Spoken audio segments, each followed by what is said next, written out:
Hey everyone. So this is um this is Love is Blind UK episodes 1 and 2. The pods are open and two is a couple and three is a love triangle. So we're across the pond if you're in the US and right at home if you're in the UK. Um so we have Emma and Matt Willis, who are the hosts. I meant to Google who like what they do for a living, but I completely forgot to do that right before I clicked record. So forgive me. Um, so we're pretty much introduced to Freddie and Catherine straight away. Freddie's 32 and a funeral director. Catherine's 29 and a dental nurse. Freddie and Catherine have a date. Don't really remember too much from what they said during their initial date, but Um, that's who we are introduced to first. Then there's Ollie, who's 32 and a software sales, it's in software sales. And we see Catherine and Ollie have a date. And right away, she is pretty smitten by his voice. Um, and then he asks about how she feels about whole partnership and um, marriage, essentially. Um, and she's basically the type to want to do things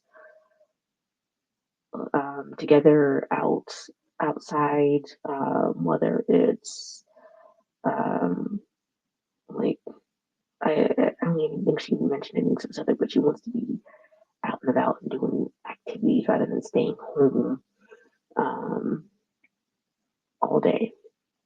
Um,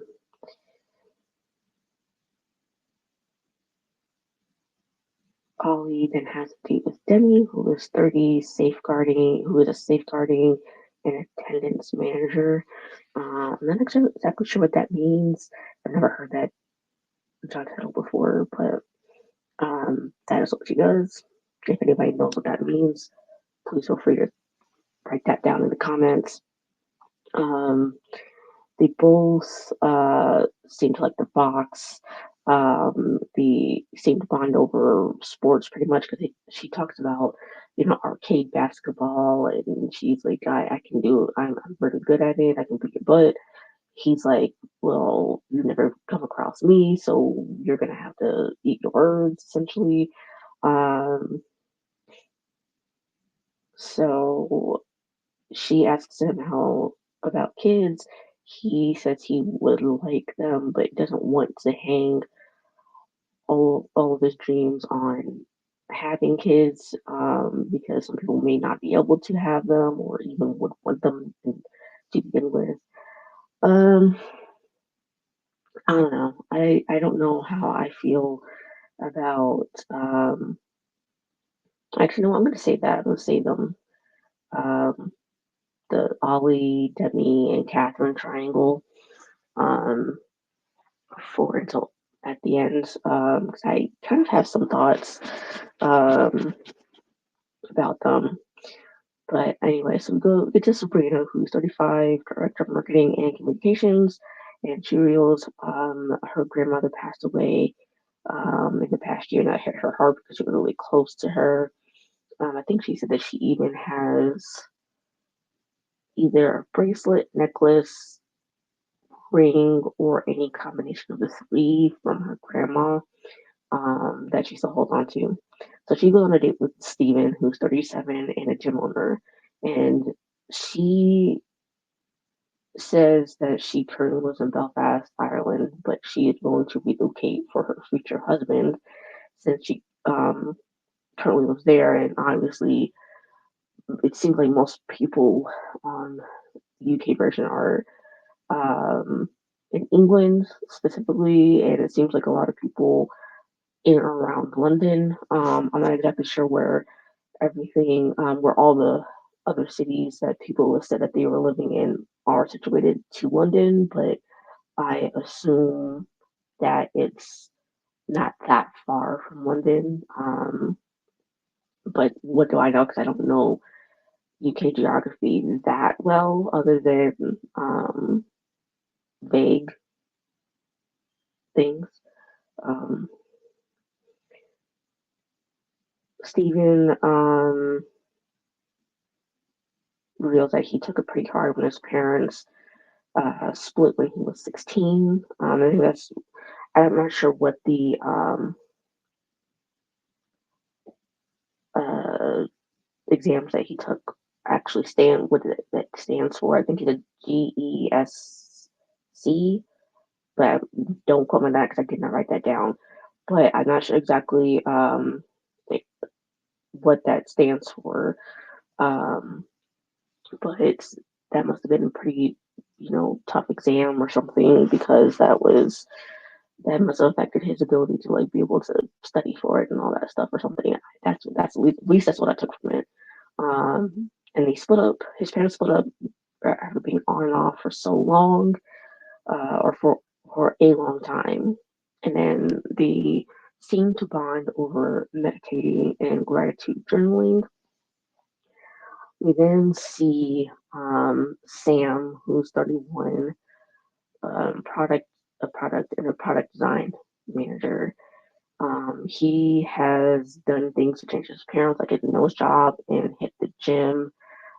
He goes on a date with Jasmine, who's 29 and a mental health nurse.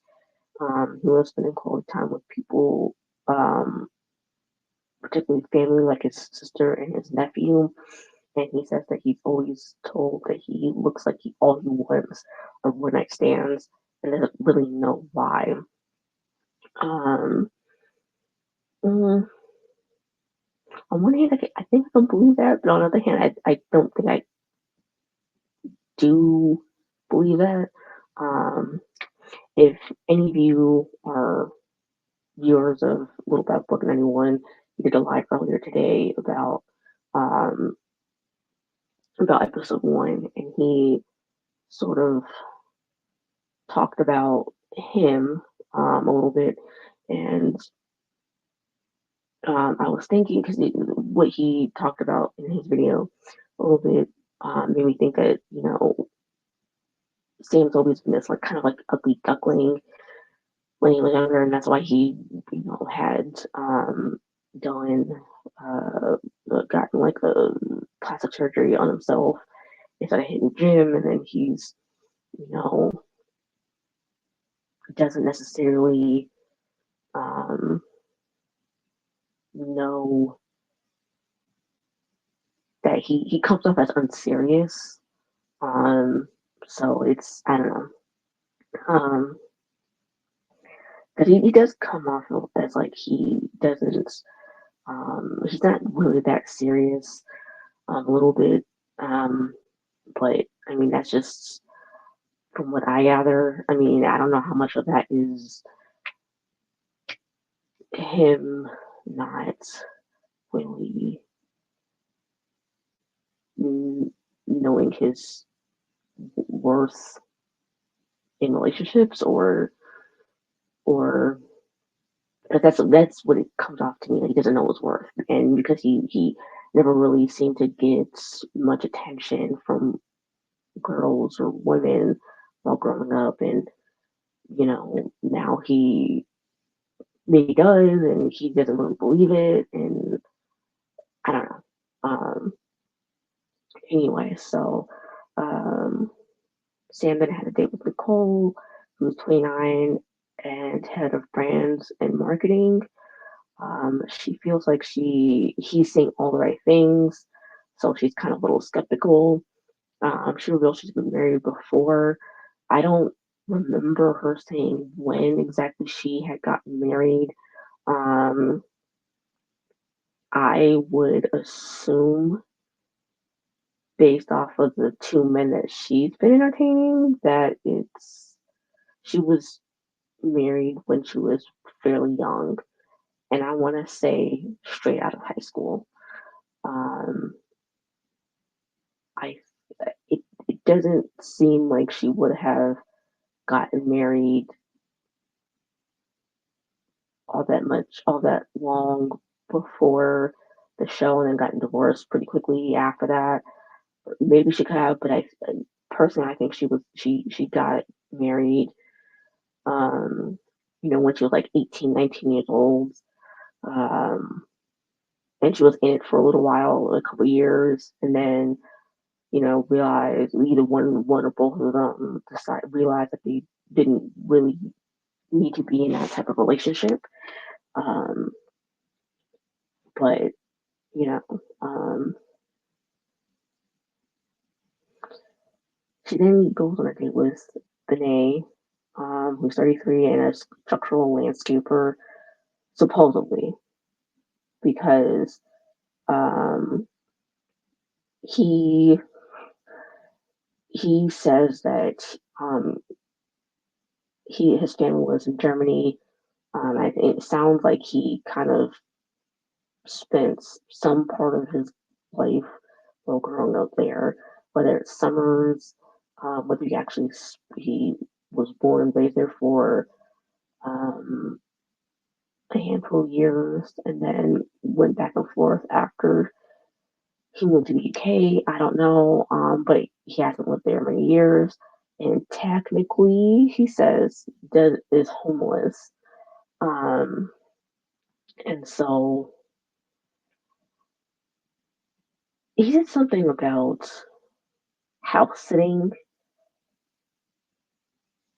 or something like that, and he does that because it gives him some sort of freedom, slash escapism.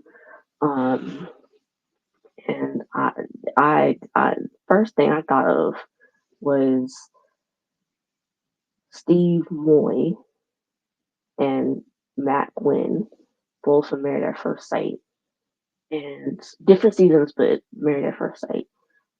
And so I'm sitting here like, what exactly is it that I was sitting there thinking, well, what does she see? What is it exactly that she's enamored by with him? And it kind of makes sense when Kojo was talking earlier about them. That maybe she is feeling repressed, or she had been feeling repressed since she was a child, and so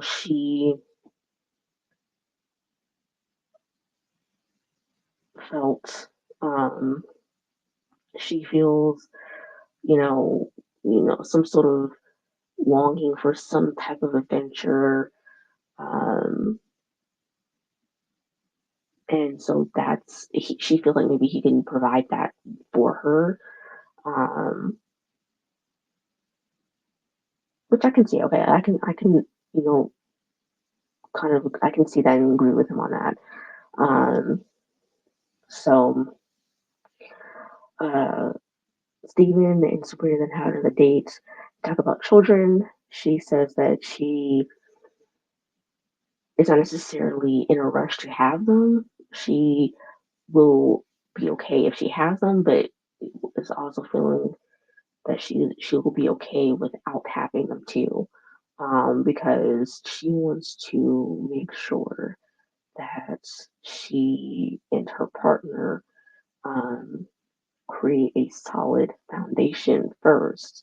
Um, and even though she's 35 right now, she thinks that that foundation will take at least 3 to 4 years, so that'll put her about 38, 39 years old before she even considers having children of her own.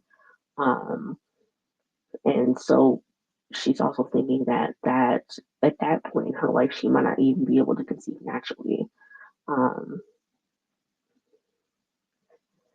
and he says that he's always wanted a child that has his DNA and all that, for sure. So they kind of part with not having necessarily resolved that at that moment right away.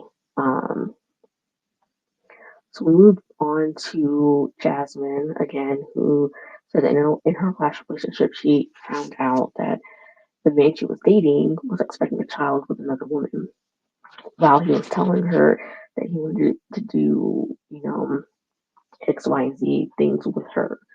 Um, and then she goes on a date with Sam again. Um, she I don't I didn't write down exactly what they said because at this point I'm kind of feeling like I don't. necessarily think that she's gonna pick him because I mean she might like him and you know she might like him and she might think that they can joke around and banter and hold a conversation. She doesn't seem like she is wanting him per se. Just the kind of lightheartedness that he sort of brings. Um, so Jasmine goes on a date with Bobby, who's 33, and the luxury shopping guide. Um, what he describes it as is someone who helps people, I guess, buy the luxury items on a cruise ship. So that means he travels quite a lot, quite a bit. Um, and he says that he doesn't want to do that forever. Um, he is close with his mom, um, and that's all. That's all I remember writing down for them at that moment. We'll learn more about them in a little bit, but um, Benet and Nicole have another date. He really had a hard childhood, but doesn't necessarily say exactly what happened in his childhood. He says he has come to peace with everything and he's in a good place, but I'm not so sure about that because if he's come to terms with that and he's at peace with everything, why exactly is it that he can't settle down and stick to one place? Um, that doesn't make any sense to me. Like why? I mean, that doesn't make any sense to me. You're so past everything, but you can't manage to actually um, you can't actually manage to live in one place and meet people like that. It's just weird. It's just a weird energy to all that. Um, Sabrina and Stephen go on their third date, and then they actually. This is probably one of the best conversations that I've ever seen. Two people on hell, even any dating show um, recently, I should say, any dating show recently where they've actually talked it out, talked out the issue that they sort of didn't resolve before, and it's just really nice to see them have a civil, mature conversation. And so they start talking about kids again, and he says, "Look, I know 100% I want to be a dad." Um, and she says, even though she doesn't feel pulled to have kids right away, she wants to build that foundation. She will revisit it when she's 39, and she um, will be open to surrogacy or even adoption at that point in time. And he's saying that he's fine with that. So that sounds, I mean, it's honestly kind of beautiful to see personally, but she reveals her parents divorced when she was 13. Her dad wasn't around a lot after that. And then one day she stopped communicating with him. I think she said that she stopped communicating with him to see basically what he would do when she did. Um, and they basically never spoke again. So um, her mom, when she was 28, told her that the man that she knew as her father growing up wasn't actually her father. And her actual biological father is a man from Italy. Her biological father wanted to move back to Italy, and her mom wanted to remain in Ireland. And so they haven't, as far as I can tell, Sabrina said stated that they haven't been in contact, or that's the impression I got was that they had like her biological father haven't been in contact, um, and this is just speculation on my part, but I'm suspecting that the reason why the dad that she always knew to be her father, that isn't her biological father, the reason why he left was because he found out that Sabrina wasn't actually his. Now, whether he knew the entire time, I don't know, but I think at some point he figured it out, and so he just decided to up and leave.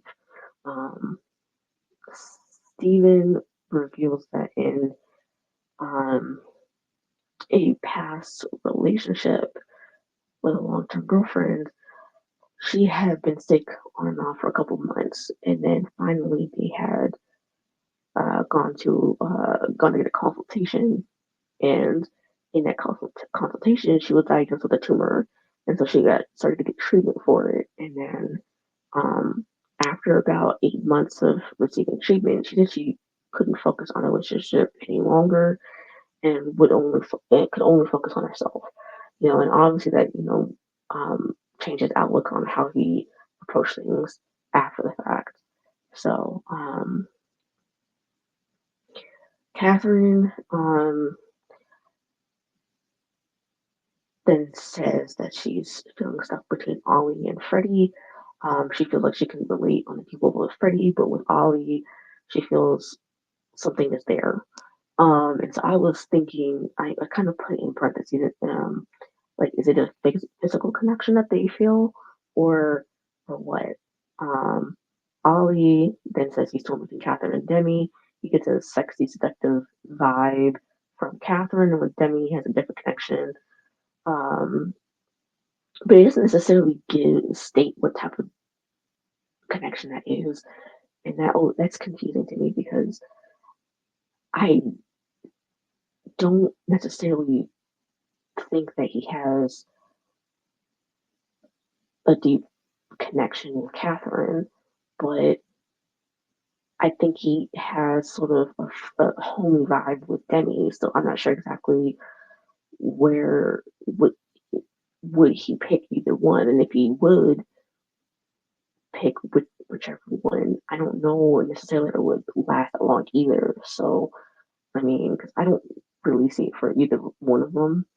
So um, he goes on a date with Debbie, and he tells her that he gets the fact that that you like cuddles before kisses, and she's like, "Well, yeah, sounds about right."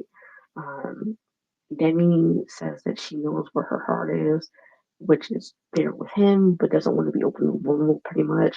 And he says that he isn't 100% certain about her because he's he's giving the other girl a chance too, or something like that. Um, uh, and after the date, Demi's feeling sort of like torn between looking out for herself and her friends. Um, Steven and Sabrina have a date where he gives her a gift. I don't think she opened it, but he he gives her a piece of paper with like a start of a poem on it, to which he reads the rest and then proposes, which then goes into episode 2 where she says that she will marry him. Um, Nicole is torn between Benaya and Sam. Um, Sam uh, is fun, makes her feel giddy and happy, but with Benaya, she had this she had a deep connection with him. Um, Maria, who's 30 and a makeup artist, goes on a date with Tom, who's 30 and a PR and advertising consultant. Um, he wants someone who's more assertive and knows themselves. And he explains that he's lived with his mom for most of his life because one day his dad uh, just ups and leaves while he and his mom are on vacation. Um, and he hasn't seen him since. Maria reveals that her dad was diagnosed with terminal cancer, and then at the height of COVID, he went back to Morocco, where he ultimately dies. Um, I assume from cancer, because she didn't necessarily say that it was from COVID, but it could have been from COVID, but she didn't say.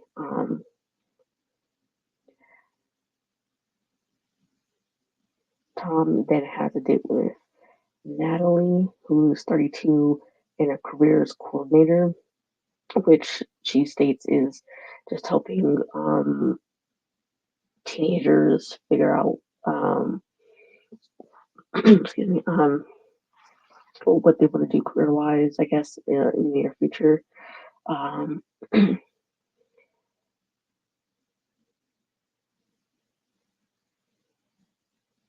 I don't really remember too much about what they said during their date, but it then goes to Freddie and Catherine, who then have another date. He tells her he saw a meme 5 years beforehand, and he was told that he would marry someone with the first initial C. Um, he reveals that he wants his brother, who has Down syndrome, to be his best man.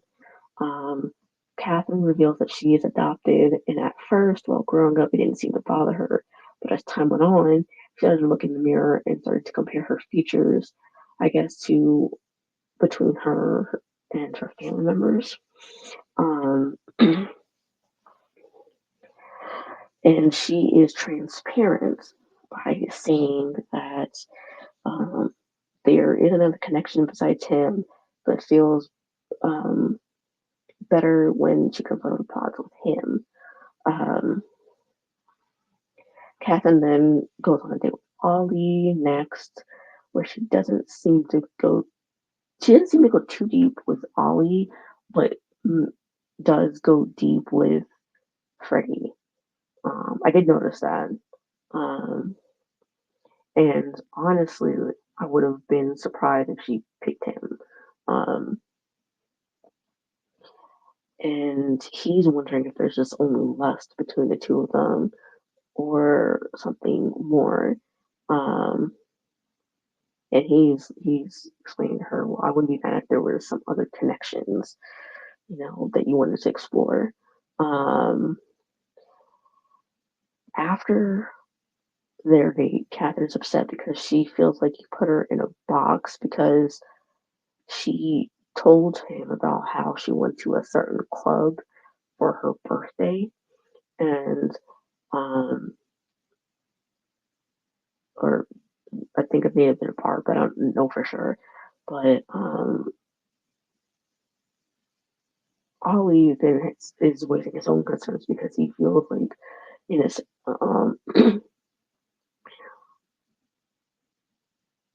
on paper and in his head it seems to work, but in his heart it doesn't seem to work. And I'm like, well, there you go. You don't really want her because you eh, you've been saying this entire time that you feel like there's this sort of lust slash sexual thing going on with her, more so than with a deep connection. And so, if you're wanting a meaningful relationship that's more than just that, you would, um, you would, you wouldn't necessarily want that type of relationship. So, in the long run, I should say. Um, so Stephen and Sabrina then are able to meet. Um, and she ain't right though. She's like, I get very much bald energy from him, and I'm like, girl. I mean, as long as if he was really bald and she actually liked it, then I love it for her. So, but that made me laugh a little bit. But they seem to really, from what I remember seeing, they seem to really like how each other looks physically. Um, I haven't watched past episode end of episode 2 yet, so I don't know what happens in episode 3 or 4, and certainly haven't seen any previews yet for Beyond episode 4, but from what I saw, they seem to like each other, physically. And honestly, I think they're really cute together. I think they're really cute, especially since they seem to, um, uh, come together and resolve and talk out their any differences, or any issues. So um, Jasmine feels stuck between Bobby and Sam. Still, she feels like Bobby doesn't try too hard to sort of have conversations with her and all that. But with Sam, she feels like he's very attractive and gets what um, he wants. And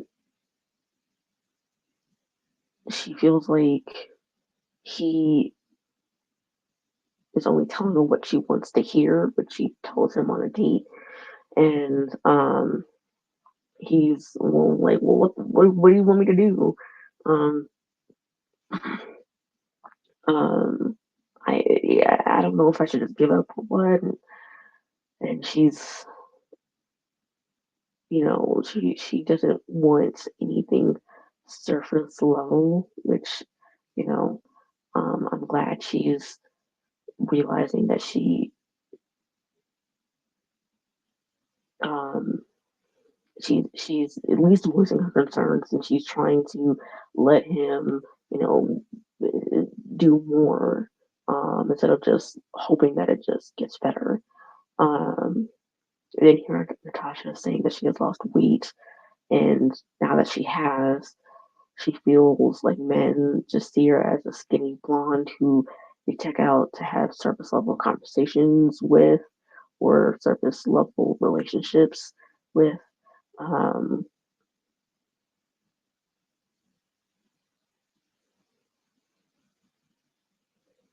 Tom has a date with Maria after having a date with Natasha, and um, reveals like he can imagine waking up to her every single day.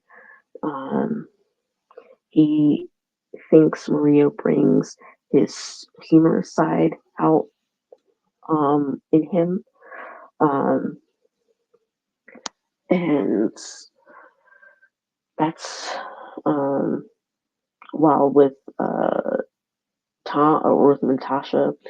I think he feels it seems like he feels more grounded, I guess, with her. Maybe I'm reading more into that. Um, Bobby and Jasmine go out on another date where he reveals that where she revealed that her dad left when she was 12. And he reveals that his him and his dad don't speak, because his father it wasn't necessarily around when he was growing up, and he always looked to his cousins, his three cousins, or three older cousins, I should say, um, and one cousin in particular whose name was Danny. He was really close to, but then one day, um, when he went to work on a ship, his cousin and his cousin's fiance died. Um, and it seemed like he took that pretty hard since that was a cousin that he looked up to the most. Um, Jasmine then, on a final date with Sam, says that um, she feels safer with her other connection and it feels like it's stronger.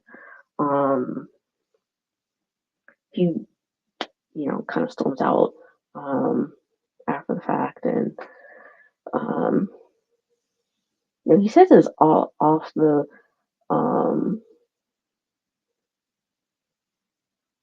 you know, like because eventually Bobby then proposes to Jasmine, and she says, yes. And then when Bobby comes back in saying that he proposed and she said yes, Sam is all in his freaking feelings about it, and he's like, "Well, I'm gonna dust my shoulders off um, and go on about my way because she lost a good man." I'm like, "You, you sound so hurt.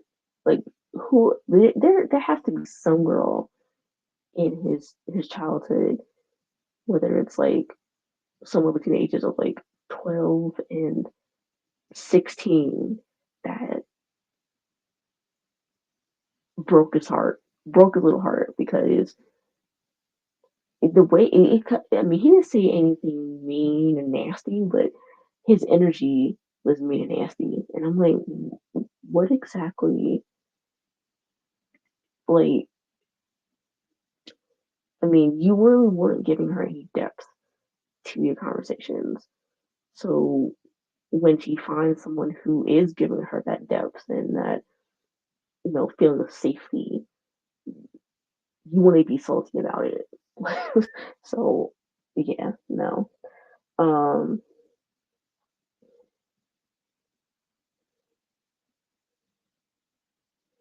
Demi then decides to put herself out there with Ollie. She has a date with him. Gives it's that day. It's his birthday, so she gives him a birthday card, a rose quartz, and a piece of cake. After their date, Catherine tells Ollie on their last interaction that she will make because he's starting a conversation about how like kind of he's trying to let her down and say, I don't want this to go any further. And she's like, well, I'm going to make this easy for you and um, let him go explore his other connection um, and all that. So Nicole, it goes to Nicole, back to Nicole, who's still stuck between Benaya and Sam. And Nicole, asks on a date with Naya if he sees himself proposing because she's she realizes that he's not really giving her much in the terms of depth either. Just like um, just like Jasmine or not Jasmine, yeah, Jasmine um felt with Sam. So um and he says that he can see a future, but not proposing just yet. And I'm like, God, just let him go. Let him go, please. Because if he's having this much trouble even attempting to try to see a marriage with you, because it seems like a cult. Because I don't know how many days this has been, but it seems like at least 3 or 4 days have passed, and to maybe even like six, at 5 or 6, and it's like if he can't even manage to whittle this down by now, then yeah, there's something wrong. Um,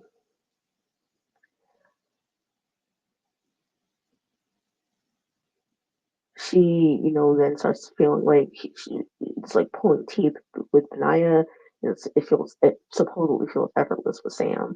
So after Sam has a date with her, he overhear Benaya feel like he overhears Stan talking about it and feel like yeah he has to say something to Nicole. So when they go on a date uh, at the end of episode 2, he's like, you know,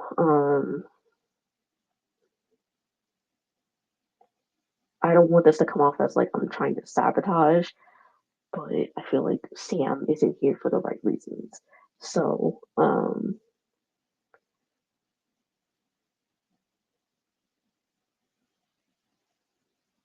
and this is after she tells him that um she doesn't think there'll be anything further between the two of them.